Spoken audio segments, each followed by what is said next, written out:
जी बिल्कुल, आपका जो सवाल है कि मजलिस इत्तेहादुल मुस्लिमीन शहर बेंगलुरु में अपने कदम जमा रही है, ये बिल्कुल वाजिब और सही है कि जैसा कि आप देख रहे हैं कि मजलिस इत्तेहादुल मुस्लिमीन हर जगह अपने उम्मीदवार अपनी पार्टी को लॉन्च कर रही है।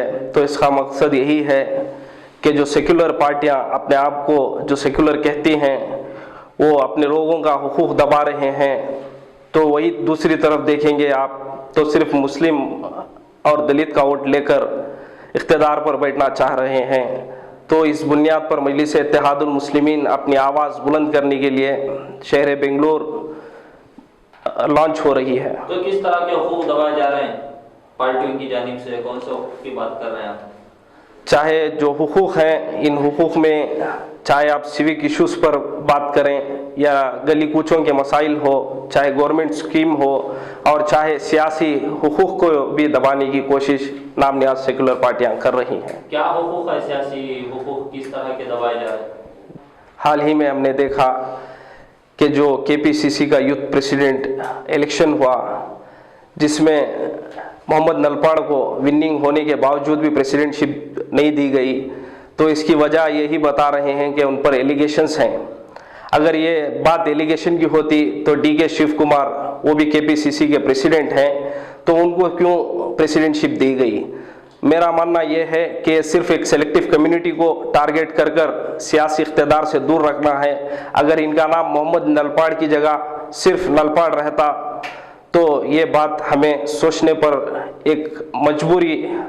ये मजबूर करते हैं कि हाँ, एक सेलेक्टिव कम्युनिटी पर सियासत की जा रही है। कि ये मुसलमान होने की वजह से इनको प्रेसिडेंट की जो सीट है वो नहीं दे रहे? हाँ बिल्कुल, मेरा जवाब यही था। अगर ये गलत है तो आप बताओ कि जो प्रेसिडेंट जिसके ऊपर एलिगेशंस कई सारे हैं वो एक स्टेट प्रेसिडेंट बन सकता है, तो ये क्यों नहीं बन सकते? तो MIM से अगर लोग जुड़ेंगे तो आप उनको लीडरशिप देंगे, उनकी क़यादत अमल में आएगी?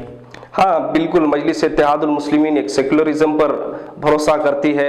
अगर ऐसा रहता, यूथ एम्पावरमेंट पर असदुद्दीन ओवैसी साहब ध्यान नहीं देते, तो जैसा हम और आप जानते हैं कि मजलिस इत्तेहादुल मुस्लिमीन के सदर जो बेंगलुरु डिस्ट्रिक्ट में है KK मोहम्मद शरफुद्दीन साहब, वो खुद एक यूथ हैं। उनकी क़यादत में मजलिस इत्तेहादुल मुस्लिमीन कई सारी जगह पर काम कर रही है।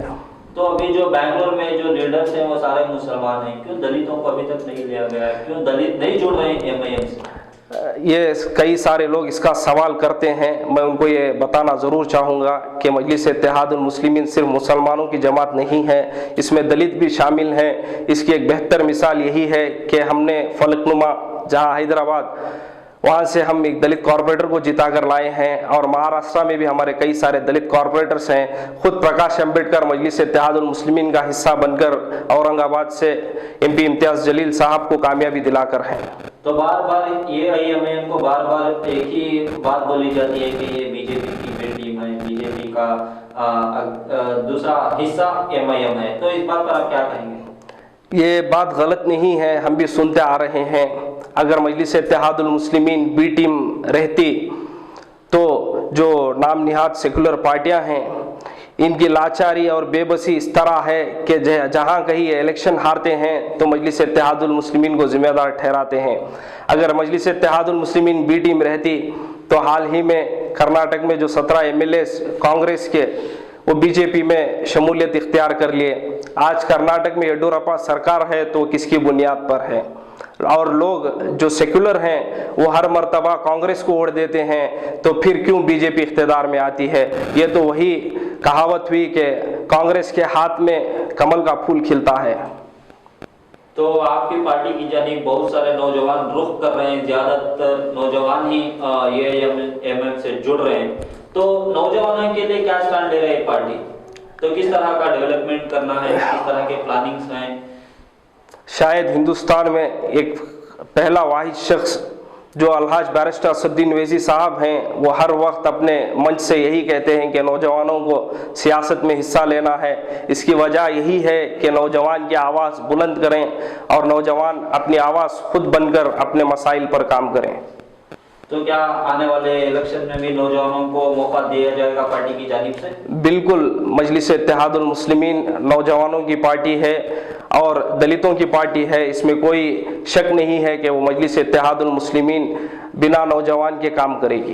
तो क्या मैसेज पैगाम देना चाहते हैं उन नौजवानों के लिए जो बैंगलोर में हैं, जो कर्नाटक में हैं, कि वो किस तरह एमआईएम के साथ जुड़ें और किस तरह का काम करें? अगर जुड़ेंगे भी तो उनके लिए क्या तरक्की के लिए काम होगा? मैं मेरे हर नौजवान से ये अपील करता हूँ, ये दरख्वास्त करता हूँ कि मजलिस इत्तेहादुल मुस्लिमीन से जुड़ें, ना कि उन फ़िरक़ा परस्त पार्टियों के साथ जुड़ें जो आपका इस्तेमाल कर रहे हैं सिर्फ वोट की बुनियाद पर। और जिस तरह की मिसाल मैंने दी है, सिर्फ नलपा मोहम्मद नलपाड़ा नाम रहने से इक़्तिदार से दूर रखा जाता है। तो मजलिस इत्तेहादुल मुस्लिमीन एक ऐसी जमात है जो आपको अपनी सही जगह दिखाएगी और सियासत में आपको शमूलियत इख्तियार करवाएगी।